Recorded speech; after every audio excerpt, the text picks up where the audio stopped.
Selamat pagi pemirsa, kembali lagi bersama saya Ripahia KPI 5D dalam Learning Journal pertemuan ke-6. Di sini saya akan menemani Anda 5 menit ke depan dengan membahas tentang presentasi dari kelompok 3. Seperti biasa, sebelum memulai jam perkuliahan, kita diwajibkan untuk mencontohkan reporter dengan 4 orang dalam satu kelompok. Dan saya mau mengabari juga bahwasannya di dalam presentasi kelompok ini tidak ditemani dengan dosen, dikarenakan sedang ada urusan di luar yang harus diselesaikan. Jadi, kita semuanya itu mandiri dan diatur oleh penanggung jawab dalam MK. Baik pemirsa, sebelum kita ke pembahasan, saya akan menceritakan sedikit mengenai tentang suasana di dalam kelas yang tidak ditemani oleh suasana di dalam kelas yang cukup rusuh ketika tidak ada dosen, yang memang itu sudah menjadi tradisi semua kelas. Karena jika tidak ada dosen, ya mereka merasa bebas. Menurut saya, di dalam presentasi kelompok ini juga kurangnya interaksi atau kurangnya komunikasi di antara audiens dan juga pemateri. Kita sudahi pembahasan mengenai komentar-komentar yang ada pada pertemuan sebelumnya. Kita akan membahas mengenai presentasi dari kelompok 3. Ayo kita ikut pembahasannya. Di sini kita akan membahas mengenai tentang jurnalisme investigasi, di mana kita akan membahas dulu mengenai sejarah investigasi atau jurnalisme investigasi itu mengapa ada dan saat kapan mereka ada.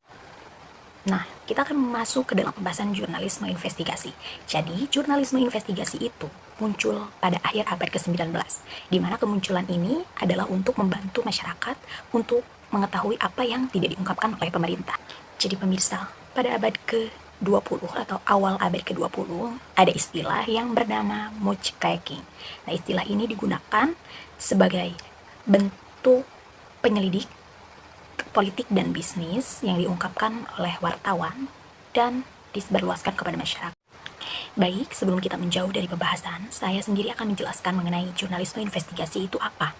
Jadi jurnalisme investigasi itu, pemirsa, adalah penyelidikan yang tujuannya itu untuk mengetahui jawaban dari penyelidikan tersebut. Dan penyelidikan ini itu mencatat fakta dan juga bisa merekam fakta. Kita lanjut kepada pembahasan sebelumnya, yaitu tentang prinsip-prinsip jurnalisme investigasi atau investigasi reporter.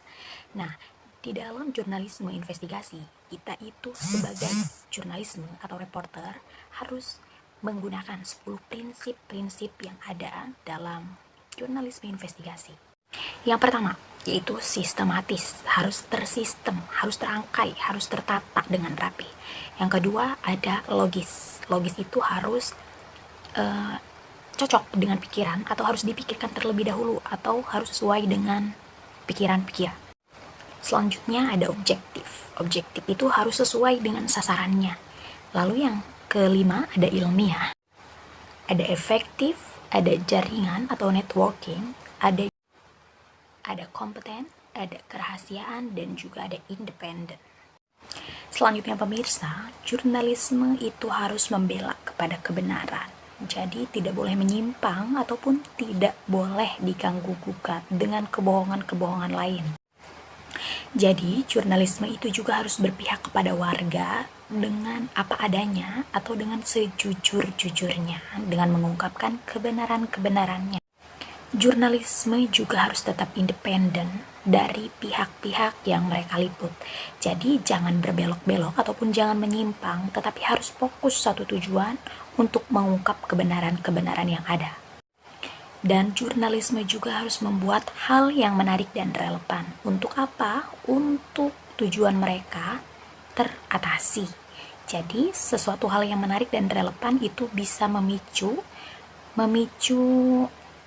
kepada jurnalisme itu sendiri. Baik pemirsa, saya ucapkan terima kasih kepada Anda yang telah setia menemani Learning Journal dari pertemuan 1 hingga pertemuan 5 saat ini. Saya harap Anda tidak akan bosan mendengarkan penjelasan-penjelasan saya yang sedikit demi sedikit. Mungkin saya cukupkan. Assalamualaikum warahmatullahi wabarakatuh. Selamat malam dan sampai jumpa.